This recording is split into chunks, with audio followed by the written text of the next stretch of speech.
The streets and the rap game, they often intertwine, you dig?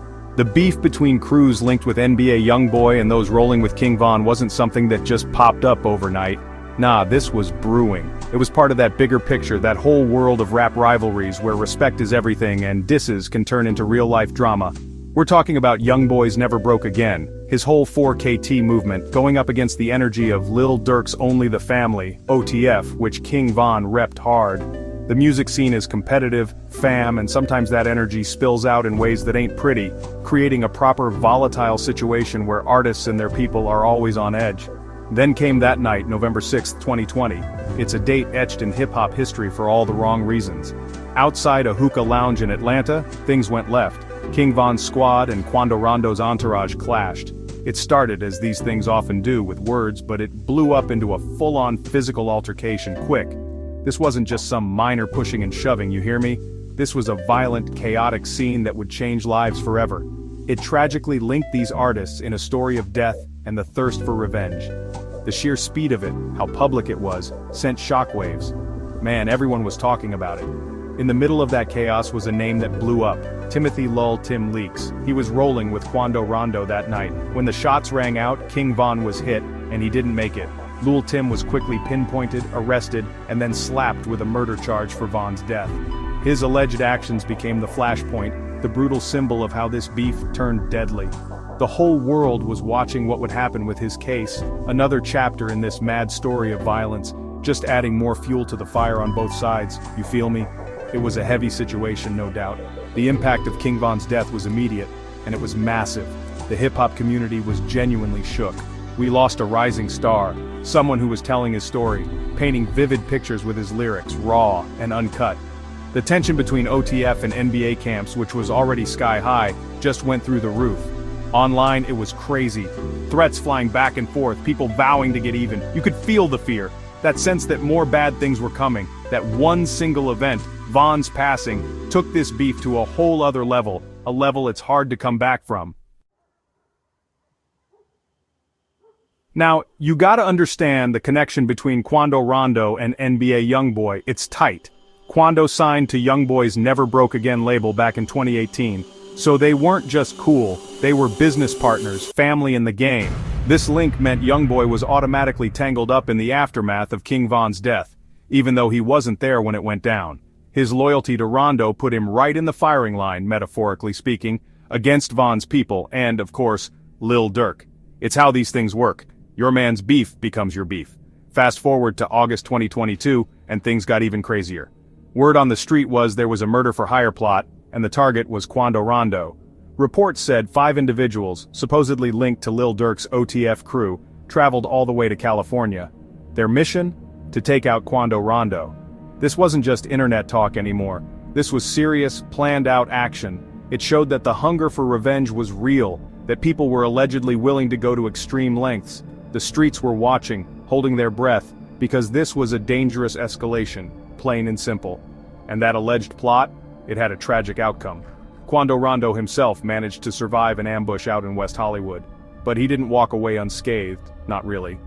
His cousin, Saviaya Lul Pab Robinson, who was with him, got shot and killed. It was another life lost in this vicious cycle.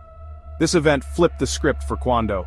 He went from being someone associated with a death to being a direct target who had stared death in the face and lost family. It just dug the trenches of this feud even deeper, adding more pain and more reasons for get back. Then in 2023, there was a big twist in the Lul team story. Remember, he was the one charged with King Von's murder. Well, all those murder charges against him dropped, just like that. After he got out, Lul Tim even released a song called Left a Stain.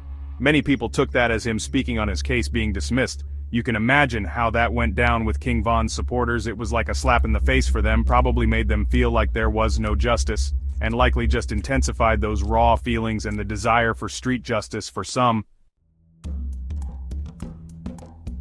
The law eventually stepped in, hard. October 24th, 2024, that's a date Lil Durk won't forget. He got arrested down in Broward County, Florida. And these weren't some minor charges, fam. We're talking federal murder-for-hire charges. The feds don't play. These charges were directly tied to that August 2022 killing of Quando Rondo's cousin, Lul Pab. Everyone knew that was seen as retaliation for King Von. This was a massive development. The police getting right into the thick of this street beef, taking a main player off the board. Let's break down that indictment, because it was serious business. Filed in the U.S. Central District Court of California, it accused Durk of running OTF like a criminal enterprise, a RICO-type situation. The feds claimed Durk actually put a bounty on Quando Rondo's head, trying to get him killed. And it wasn't just Durk. 5 other guys named as OTF members, Kavon London Grant, DeAndre Dontrell Wilson, Keith Jones, David Brian Lindsay, and Asa Houston, they all got locked up too, facing similar heavy charges. It looked like an organized attempt, according to the government. The indictment even mentioned an unnamed co-conspirator. This person supposedly offered cash and lucrative music opportunities to whoever would carry out the hit on Quando Rondo. That's wild, offering record deals for murder. After his arrest, Lil Durk was held with no bond. That tells you how serious the authorities were taking this. Federal charges mean they've been digging deep, investigating all the connections in this feud. It set the stage for a long, complicated legal fight for Durkio, a real test for him and his whole camp. But here's the confusing part. Before all this legal drama with Durk, back in spring 2023, I was actually the one who announced that Lil Durk and NBA YoungBoy had supposedly squashed their beef. Word was they'd talked it out. Durk even reportedly liked a tweet that confirmed it. But when the media asked him straight up, he was cagey, didn't really confirm or deny. So, you had these whispers of peace, but no one was really shouting it from the rooftops. It left everyone wondering what the real deal was between these two heavyweights. So, you had these claims of peace, right? But then, boom, Lil Durk gets arrested in October 2024 for that alleged murder-for-hire plot. That was a serious reality check for anyone who thought this beef was done. It showed that even if the main guys, Durk and YoungBoy, wanted to move on, the bad blood and the thirst for revenge, especially among their crews, was still very much alive. The charges made it clear, the fallout from King Von's death was still a massive, powerful force pushing people to do extreme things. And it ain't just this specific situation. There are other legal battles that show how wide these street conflicts spread.